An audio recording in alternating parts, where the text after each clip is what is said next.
mme ke le dumedise ka fale ka Mafisa FM, Volta FM, Star FM, Leone Modiri FM.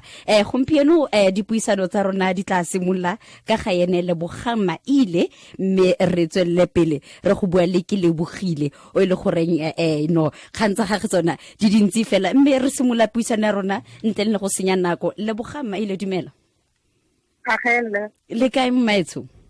Ke teng wena kae? Di a lotse ebile re krele le marothodi a pula masarasarana a dipula ke tshepo o siame kere.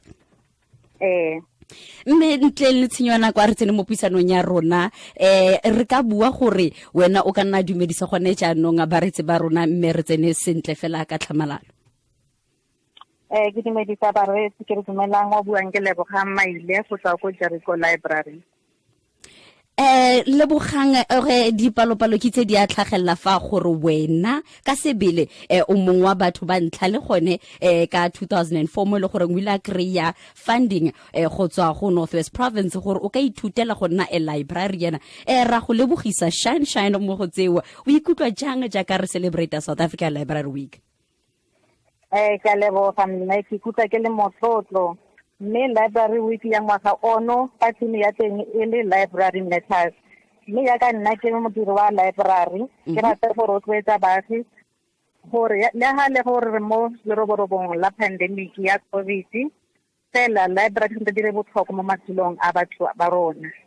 Thata fela ke a leboga. Jaanong o ka re tlhalosetsa ka boripana fela gore ka bursary e o e kry-ileng gore o e kry-ile jang, mme o ka rotloetsa ba bangwe ba ile goreng ba ka ithabela kgotsa go batla go ithutela go nna librarian jaaka wena. Ke simolotse go bereka mo library ka 2011, mme ya re gantse ke bereka ka re no fa ke batla go ithutela go nna librarian. Ka gonne fa o bereka o rata mmereko wa gago o feletsa o nna kitso tsa gore ke bona ke le go pele. Mme ke ne ka apply-la ko UNISA for library information. Ka 2014 ke ga department e mfanda gore ke go tsweleletse dithuto tsa me pele. Jaanong ke mo mothong o le goreng o go reeditse a re go nna librarian tota o ka tlhalosa ka boripana gore ke go ira eng, mme gare ga tse tsotlhe wa bona hela gore o itse keng o re kitse career yona e. Batho ba bantsi ba nagana gore go nna library ke go bereka mo morago ga information desk le go paka dibuka, mme ga go nna jalo. Fa o thutetse go nna librarian o ka bereka mmereko e mentsi thata. O ka bereka go nna information manager or wa nna indexer or wa nna cataloger go mention tse tshwunyana.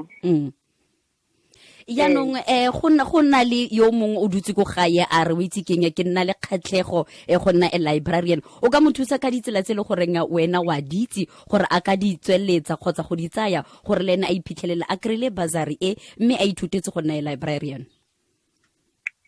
Library information ya yo farwa ko university tse di latelang, yo farwa ko UNISA, which is University of South Africa, le ko Western Cape, le ko University of Limpopo.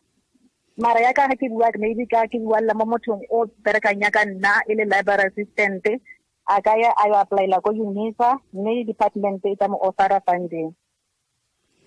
Re itebogela tle Lebogang, ke tshepa ile gore o itumetse mo go mmereko le gore ga jana wa o ira ebile re go lakaletsa masego le matlhogonolo o tswelle pele o ire tiro entle e ile gore ra e lebogela.